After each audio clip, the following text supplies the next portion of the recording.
Well, I have to say, I am so excited today to be talking to two of my very favorite people, Natasha and Ed Tatton from Whistler, British Columbia. They're the co-founders of BReD, which is Ed's Bread. A lot of people call it Ed's Bread, and it's a very unique business. They've done some amazing stuff, and they just recently had their first ever book published, and it is crushing it. It's out there taking the world by storm, and it's all about sourdough bread that is vegan bread, and a lot of great recipes. We're going to talk about that. And with no further ado, welcome to the show. Welcome to the Vegan Visibility Podcast Show, where your host, Kathleen Gage, shines the spotlight on vegan and plant-based businesses and entrepreneurs from all walks of life committed to cruelty-free eating, healthy lifestyles, animal compassion, and the environment. Enjoy the show. Hi, Kathleen. Thanks for having us. You're one of our favorite people as well, so we're really excited to be here today. Thank you.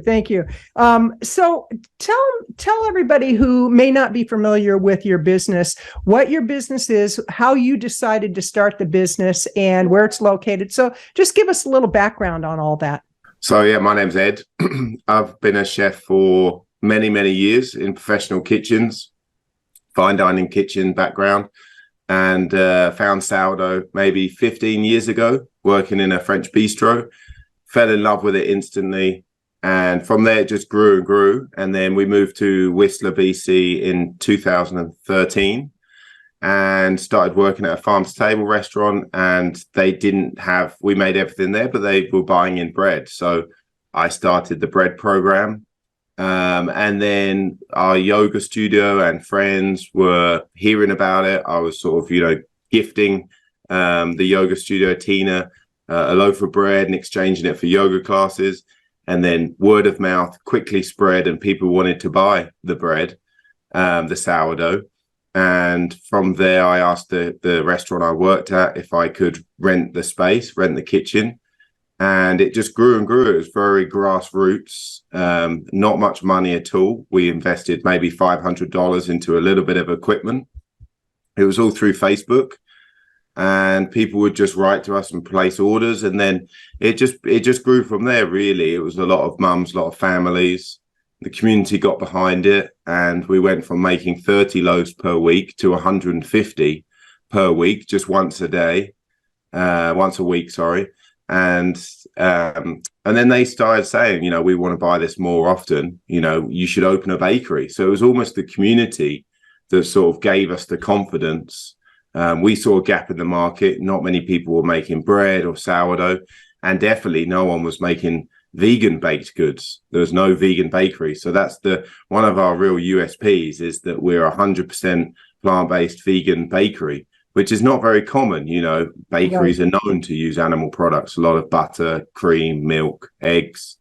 So I don't think the community knew that Natasha and I were vegan, but they soon found out that we were, and we sort of opened up in March 2019.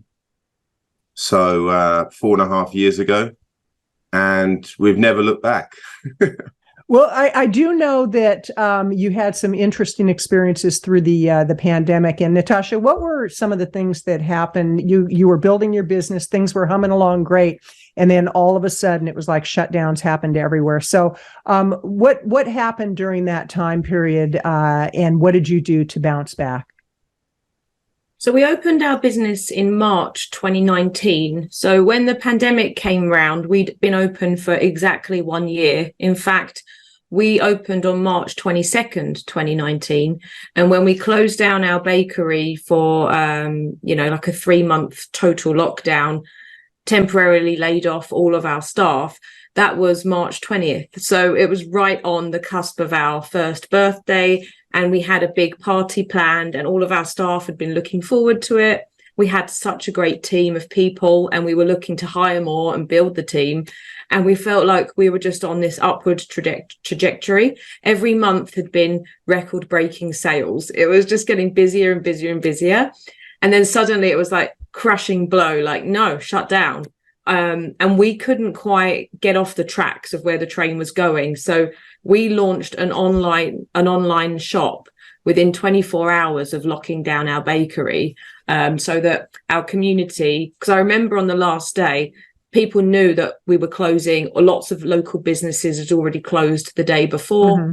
People were coming in panic stricken and saying, are we still going to be able to get bread? And I looked at them and I said, yeah, we're going to find a way. Yep, don't worry. Stay in touch with us. Keep on our socials, keep on looking at the website and whatnot. We're going to do something. So the next day we figured out that we could add e-commerce to our website quite easily, because we were using this Squarespace platform that we've actually progressed from now to something a bit more complex. But back then it was quite simple.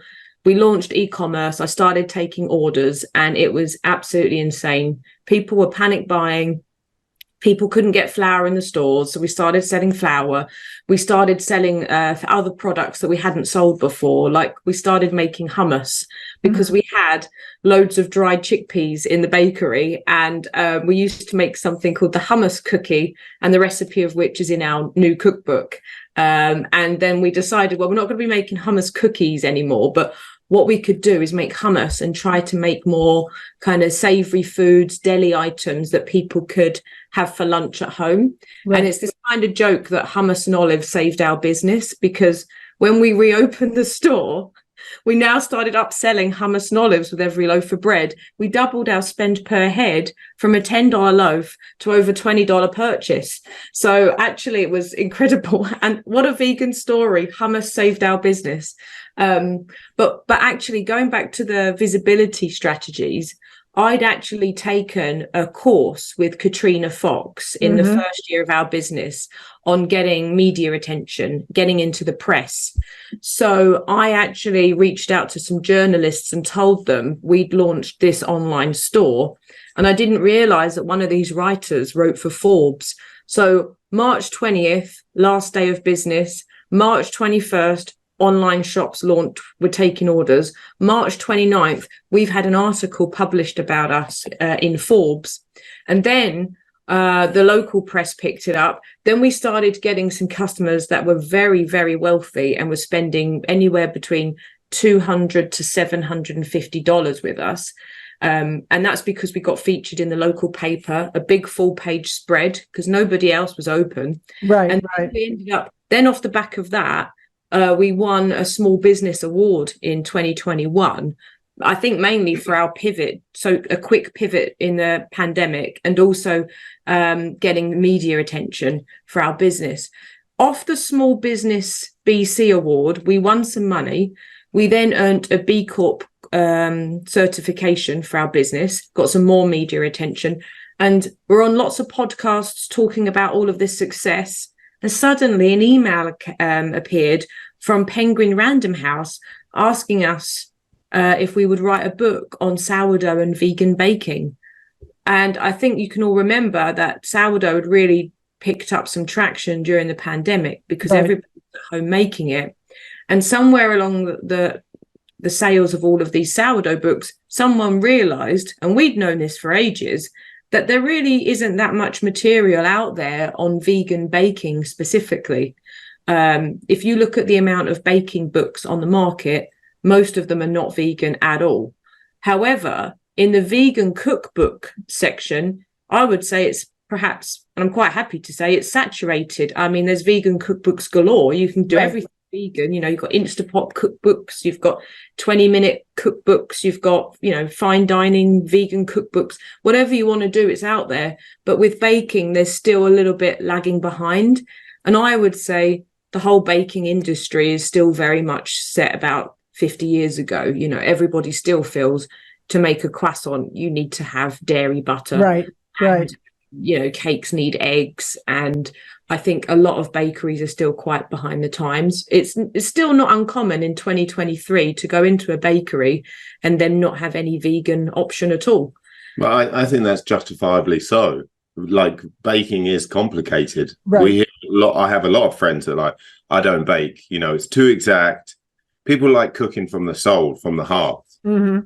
And you can do that, if you want to add a bit of this, bit of that. Generally, if it tastes good, then that's fine. But I think baking is more, measuring, being methodical, and vegan products have really taken a turn in the sort of last 5 years. Absolutely. I think the pandemic had a lot to do with that. There's more information available. People were in lockdown, so they were doing research on how do I get healthy? And, one thing led to another. And I love, Natasha, how you just made it sound so simple of how you got the contract with the publishing company.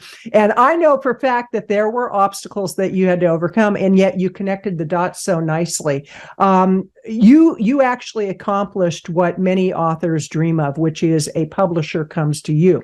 Now, one of the things that I know in the publishing industry that publishers do look for is the platform you have on social media. And I really want to dig into, now that the book is published and you're out marketing the book, you started your marketing of this book long before it was published. And on Instagram, you have an incredible following. I mean, that really took off for you. And, the ones I remember are, Ed, you're, kneading the bread and you're just, your arms are just in there digging in. And I mean, it all looks great. So let's take a step back and talk about some of your platform and what you did to build your social media presence, because you actually took the course from Katrina, dear friend of mine.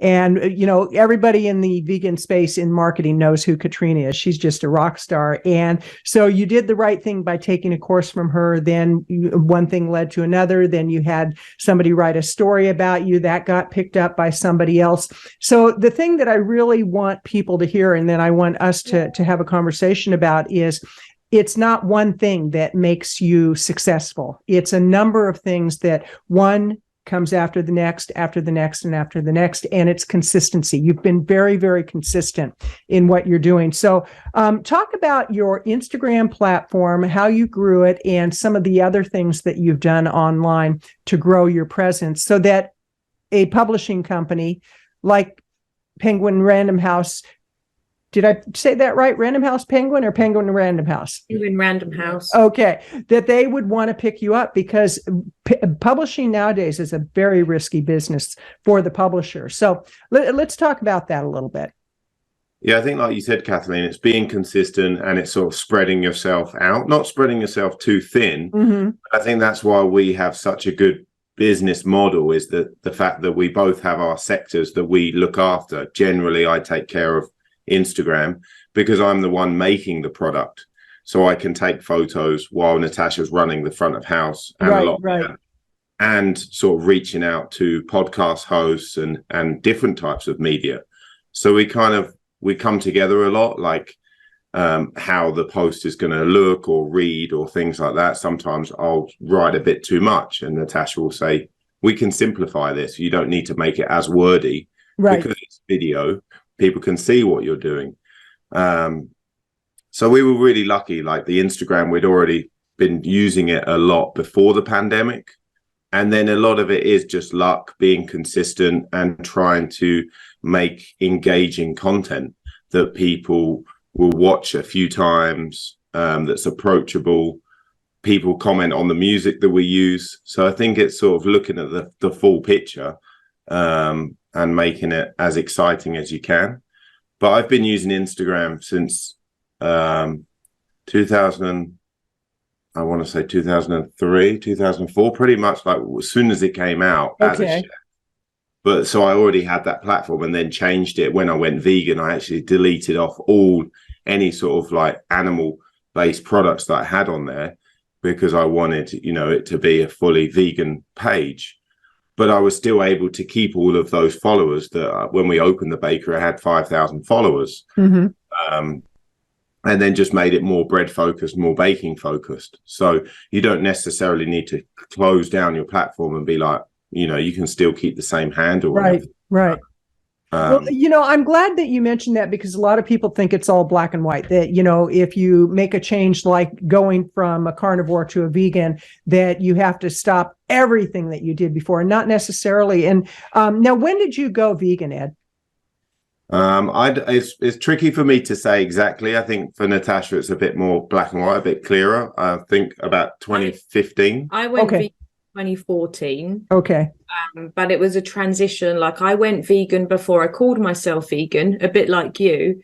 Except for me, I never really considered what the word vegan meant.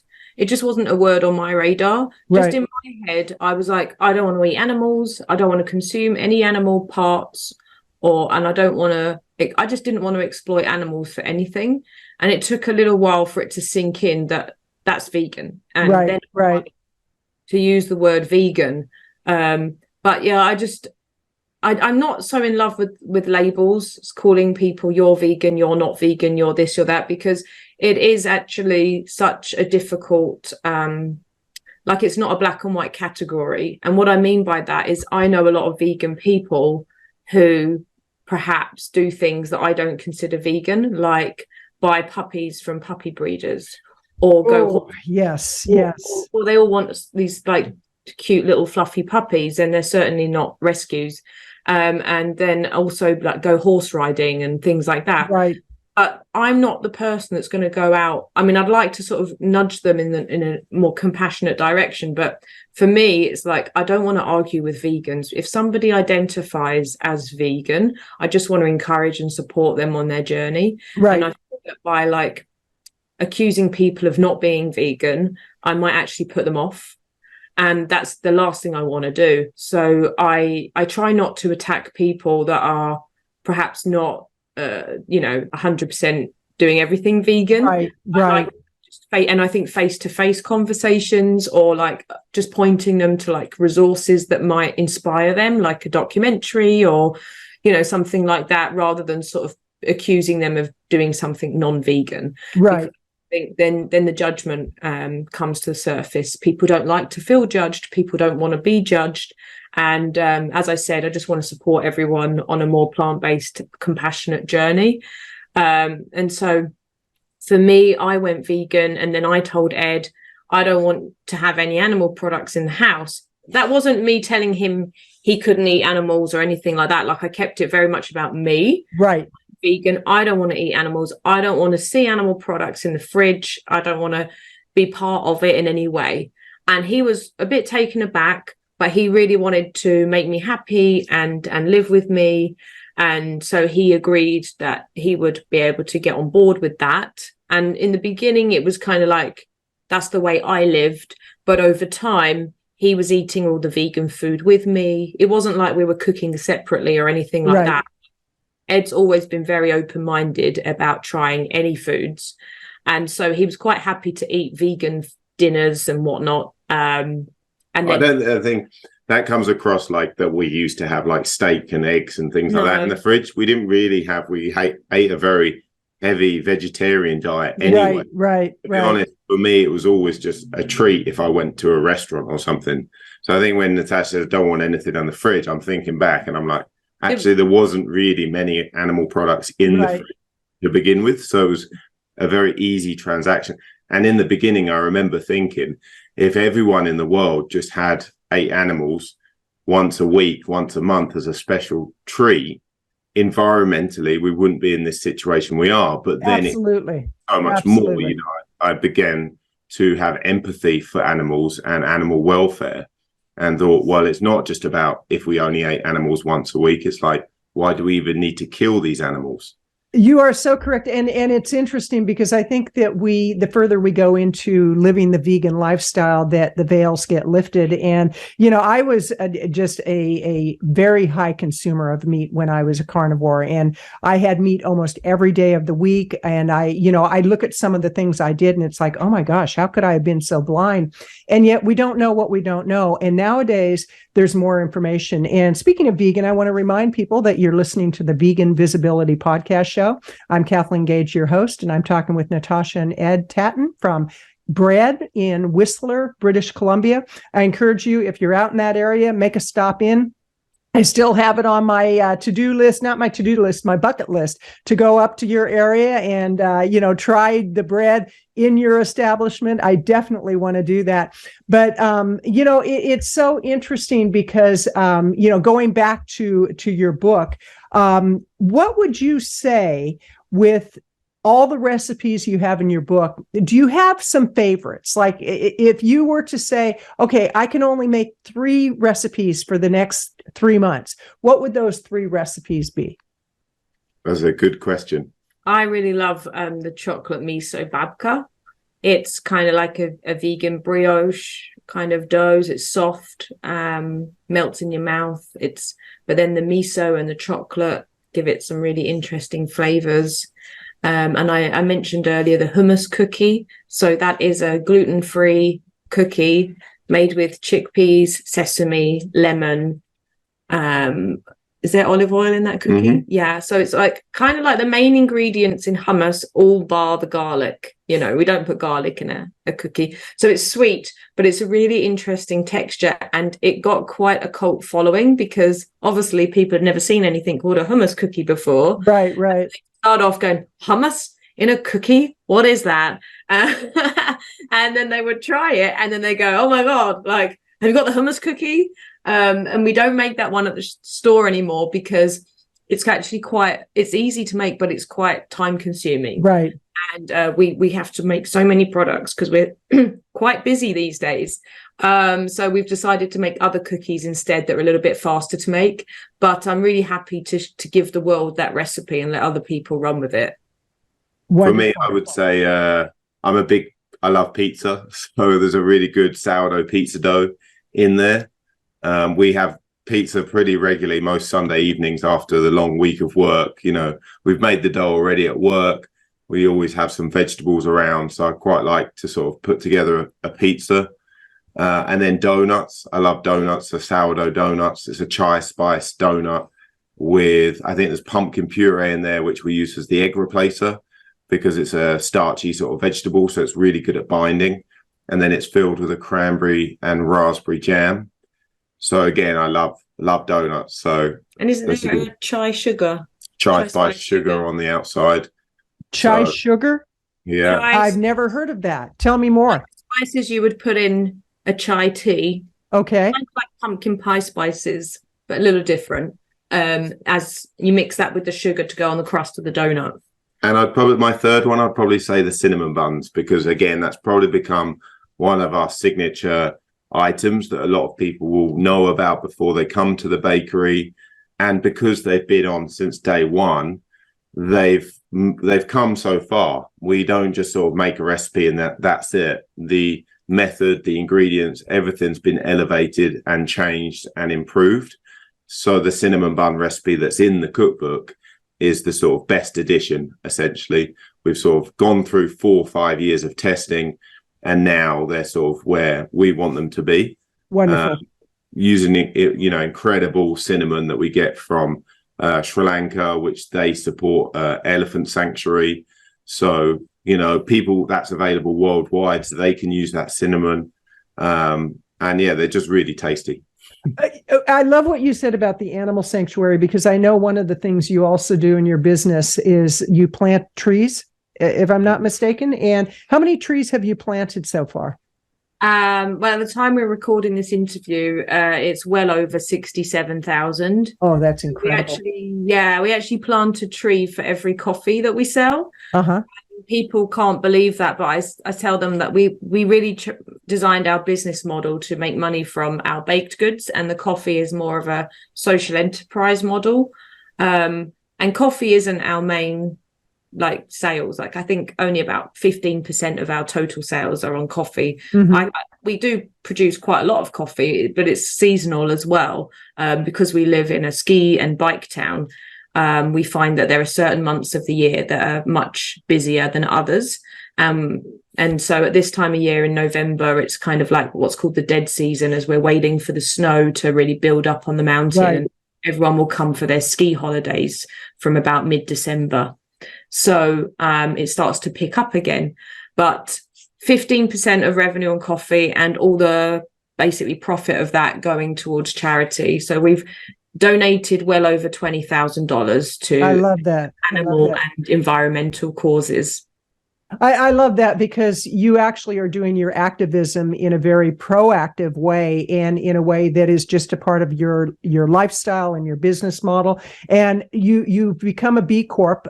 Tell us about that. What did that take? What does it mean? And why is it important for people to consider that in the people they do business with?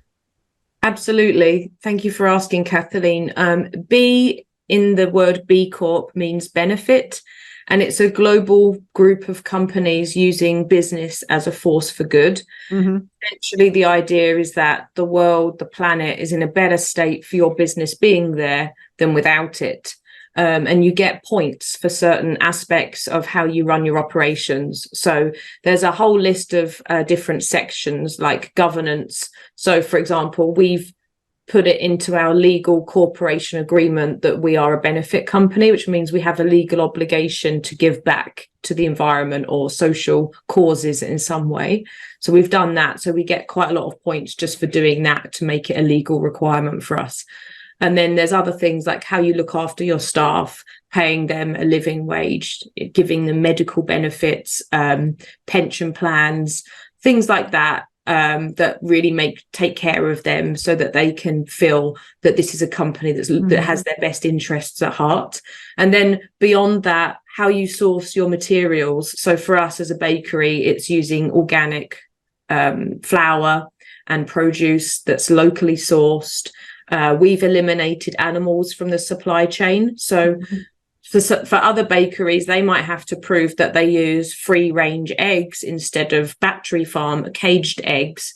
For us, it's like, well, no, we don't even have to worry about that. Like, there are no eggs in our bakery.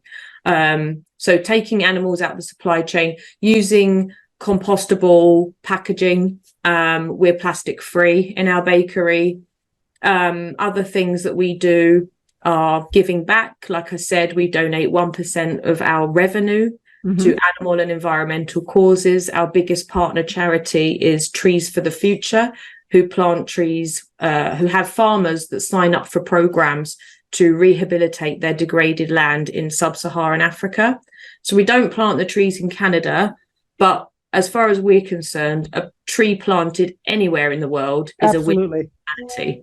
So there's a whole load of things that can get you points. And the idea is that you get to 80 points, and it's quite difficult to get to 80 points. And most businesses, without doing anything at all, probably earn around 50 points. So you have to put a bit of work in to get to 80 points. And then the work's not done there. The idea is that every time you get recertified, you would, aim to get more points and do more, so it's not about being perfect, but it's about, a bit like veganism, it's about progress, not perfection. Correct. And how often do you have to get certified? It's every 4 years. Okay. But they do like a little review every year of your business. Like, you have to submit some financial reports.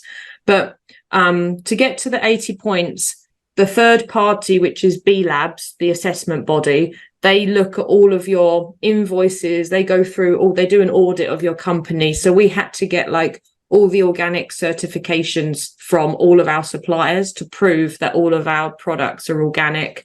And like they're local and everything. We had to list them all on spreadsheets, and so they could go and verify their addresses and things like that. That's incredible. When you put the B in a circle, which is the B Corp logo on your product or on your business, that is a clear message to the public that this is a business that does good. And you could, some companies do more for the social aspect and some do more for the environmental. Right. We're a bit of both, but I would say we probably more on the environmental side. But there are some incredible companies, and you become part of this global network, and you can learn from each other and see what other B Corps are doing, and then that can give you inspiration for how you might move forward in your journey. Right. And I just personally think it's the way business should be done, and it's a model for the future. Well, something you said that I really appreciate is that you don't necessarily plant trees in Canada, but it's in another part of the world. And, we're a global community where there's so many people that say we are all one, life is about, getting along and all, and yet they don't live that way. And you are you're a living example of how to do that. So I really appreciate that, because I think there's so much division and divisiveness in the world today. And how can people get in touch with you? What's the best web address for them to go to? And I'm sure all your socials will be on there.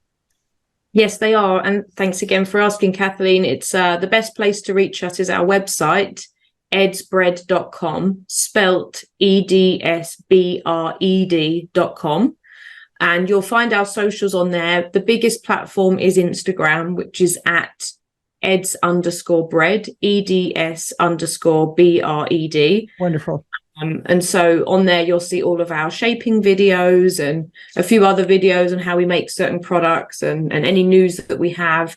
So yeah, the website will have all of that on there as well. Okay. And, I'm curious, for those people who are vegan and they want to do something to make a difference in the world, a lot of people think they have to do something real dramatic and it has to be at such a large scale. And yet I know that every day we can do something. What are your recommendations? And Ed, I'd like to have you address this question. What would you recommend to people who want to make the world a better place, but they just don't know where to begin? What's your recommendation? I think if you can improve every day, what do they say? 1%. If you can improve yourself and what you do by 1% every day, then it's a change. Choosing what you put on your plate is a massive thing. Like Right. For me, not taking a plastic bag at the grocery store, or doing your recycling is the basic. Everyone should be doing things like that regardless. But what we actually buy and what we spend our money on represents, helping companies like our bakery, BCorp companies, putting your money into these sort of supporting these local companies, eating locally and seasonally is huge for us. And I think just being as mindful as you can and just being kind to your neighbor, to help people out. We've been watching recently on Netflix, these people are living to centurions and blue zones around the world. Right. And I think like community is a massive part of that to help our elders. And I think sometimes we're losing that a little bit, sort of like being more kind and supportive to people, to especially to our elders, and then we can learn from them as well. It has changed a lot. People are always saying to us, oh, this is how my granddad ate, but food is changing. So they can teach us things and we can teach them things. So Absolutely. I think, like you said, it's just always learning and trying to improve and not trying to be perfect, but just be better each day. I love that. And now with your book, where do you see that going? What's your big vision for your book? And are there other books in your future? Natasha? We try not to plan too far ahead because obviously the pandemic came out of nowhere, and I think it's more about thinking on your feet and seeing what opportunities are presented to you and then acting accordingly. We are keeping very open-minded about where we go with this book.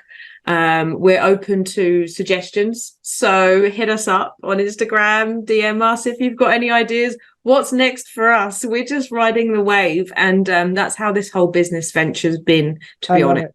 I love it. Well, I see you on Good Morning America and on the talk show and all that, doing demonstrations. I mean, I think that they would be well served in bringing the two of you on to show exactly how to make some sourdough bread and some of the treats, the hummus cookies, and show people that it can be healthier to do it this way, healthier for the animals, healthier for us, healthier for the environment. And, especially the whole thing with the animals right now. Mm-hmm.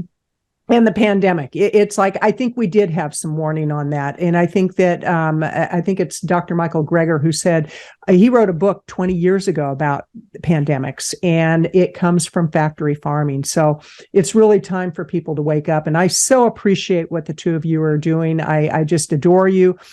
Look forward to the day that I can come to Whistler and actually sit down and break bread with you, literally break bread. And in closing, what are your final thoughts? We'd just like to thank you for allowing us on your show, Kathleen. It's always a joy to talk with you. And like you said, we look forward to the day that we meet in person and can break bread. And that's our love, our passion is for sourdough. It's like we've been eating bread for thousands of years, and it's a beautiful thing to share food with each other. Absolutely. And Natasha, your final thoughts? Go vegan and stay vegan. I love it. There it is. It's real plain and simple. Well, I want to thank you for coming on the show. I really, really appreciate all that you're doing. And I encourage people to check out your website. It's edsbread.com, and that's EDSBRED.com.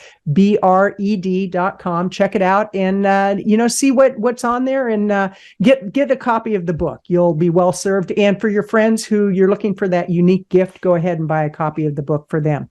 This is Kathleen Gage with Vegan Visibility, and I just want to encourage you, as Natasha said, go vegan, stay vegan. Have a great day and be blessed. You've been listening to the Vegan Visibility Podcast Show. Be sure to subscribe to get notified when the next episode is live. And we always appreciate reviews. Join us next time for more inspiration, education, and motivation to build your business one cruelty-free and healthy person at a time.